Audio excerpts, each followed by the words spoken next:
Hello, and welcome to the Kansas City Woodworkers Guild's Woodwork podcast. I'm your host, Kevin Thomas, and joining us today is the Guild's training director, Norm Carpenter. Norm, welcome to the show. Thank you very much. Glad to be here. So let's get started here. How did you get your start in woodworking? Well, like most of us at the Guild, my father was a woodworker, so I kind of picked up a lot of things from him. Started at age 4 or 5, hammering nails into 2x4s out on the driveway, but really didn't get a lot of support or a lot of work in woodworking until I was about sophomore in high school. I was one of those kids, there were only so many electives you could take, and wood shop was kind of out for me as an elective. I was in band, so that was kind of using up my wood shop time. But my father noticed that my high school that I was at had an evening adult program for woodworking. And so the woodworking teacher at the high school would open it up in the evenings once a week, and people could come in and pay for the class and then use the tools and make their own pieces. So he suggested that we both go on Wednesday nights to the program. And so that's what we did. And I did that for 2 years with him, and it was a great experience. I learned from him, the teacher, and a lot of the older guys that were in the class teaching me how to do woodworking. It was awesome. Sounds great. So how did you come to the Guild? So I was kind of recruited to the Guild, not by any of the members, but we lived in Spokane at the time, and my daughter and her husband were out here in Kansas City, and we were kind of alone. Both of our kids moved east, so we wanted to, we were talking about maybe moving and getting closer, and we couldn't decide whether to move closer to my son or closer to my daughter, and so she was talking about this great woodworking guild that Kansas City had as a benefit for moving to Kansas City and choosing that as a location. We'll have to be sure and thank her for that. You're not the only craftsperson in your family.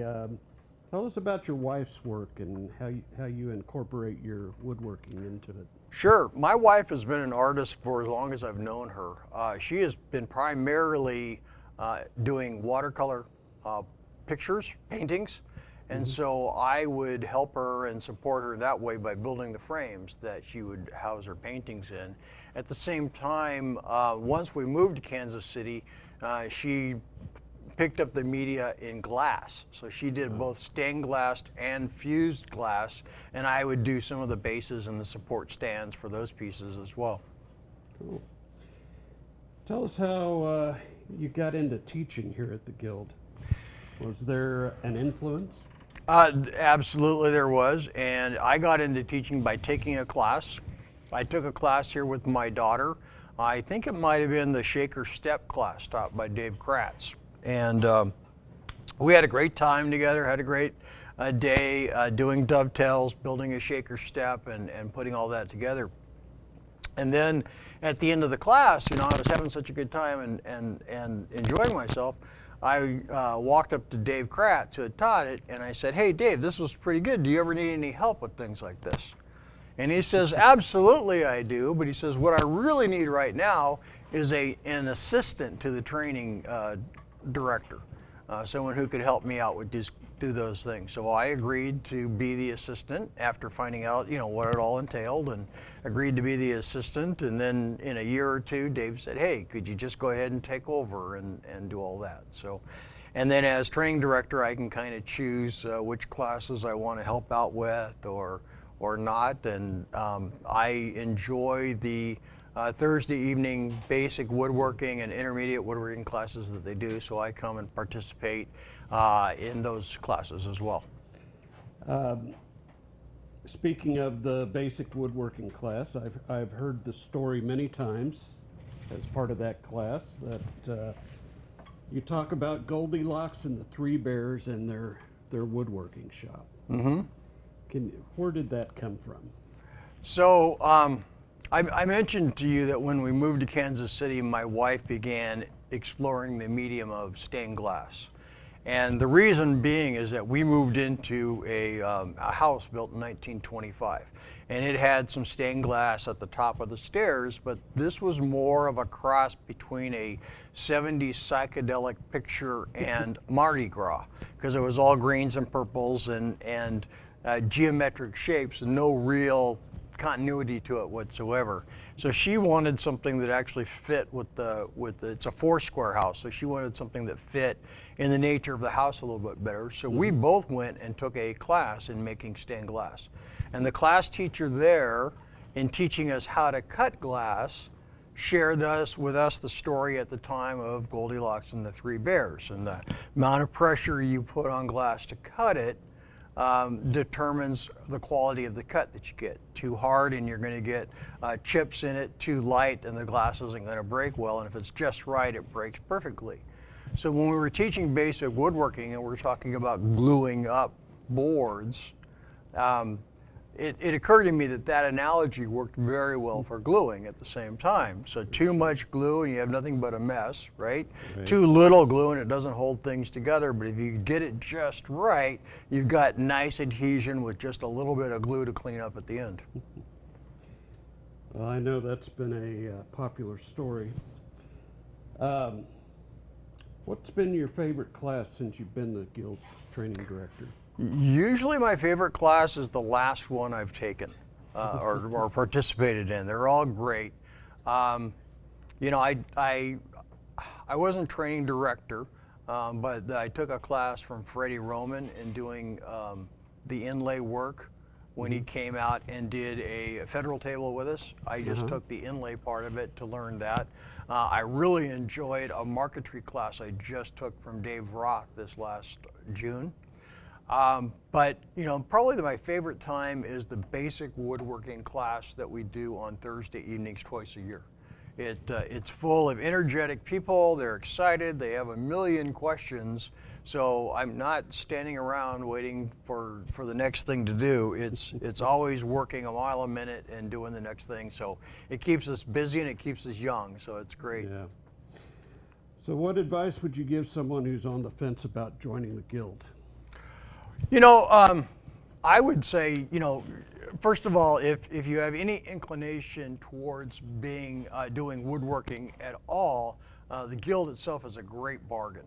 I mean, you cannot beat what we charge on an annual basis for being a Guild member and doing all the work and the effort to keep it running. It's all volunteers, so we can keep the price per year really low.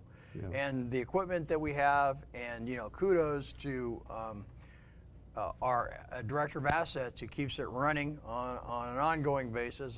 He's got a big job, and it's a great organization, and the equipment in here you don't normally see in some of the best organized and best funded shops around. Okay, if you were to get your dream guest instructor to come in from out of town, who would that be? Living or dead? Either. You know, we've had some great instructors. I mentioned Freddie Roman was here. We've had Nancy Hiller here. I think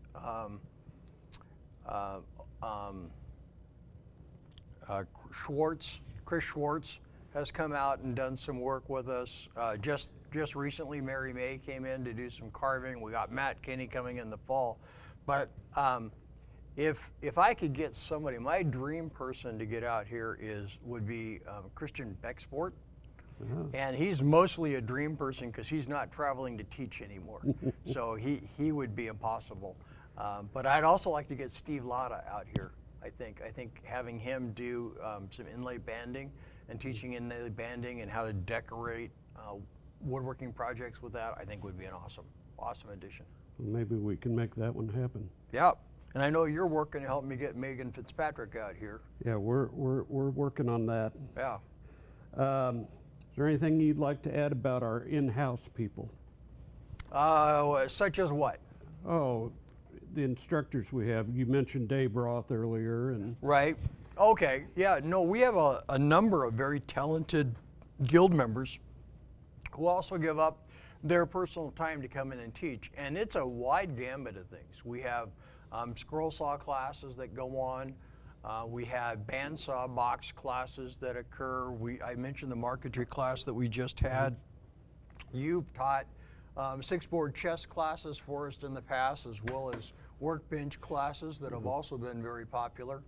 And so it's great to have the talent that we have in the guild, and anybody who's in the guild that would be interested in teaching a class. We've had people that have never taught a class before, and we kind of help them work through the process and the options and help them learn how to teach a class and put one together. So, Well, here's your chance to recruit any new instructors if you want to look Okay. into the camera and tell them what Okay. they can do. well, anytime, you can be just like me, come in and say, hey, I want to help out and I want to volunteer. Just let me know what you'd like to do. If you have a class in mind that you'd like to teach, I say more power to you. Let's see what we can do to get it together. If you just want to come in and help out, we usually recruit people from our basic and intermediate classes to come back in and help, because they get as much or more out of helping to teach a class as they did when they took the class. So it's a biggie. All right, now it's time for our final 3 questions. Oh, the final 3 questions. Okay. These are 3 just simple questions, usually 1 or 2 word answer. We'll start with pins first or tails? Tails, always. Tails always. Yep. Your favorite Kansas City barbecue? You know what? I lean towards BB's Lawnside Barbecue. BB's Lawnside. That's one you don't hear very often. Okay, the last question. Superman or Batman? Superman. Clark Kent. Mild-mannered? That's right. All right, thanks, Norm. Remember, if you want to take a class with the Guild, that you need to be a member. If you're interested in membership, there's a link below in the description that'll take you to the Guild's website, and you can get all the information you need on the shop. And until next time, be sure to work safe and get your sawdust on. Thanks.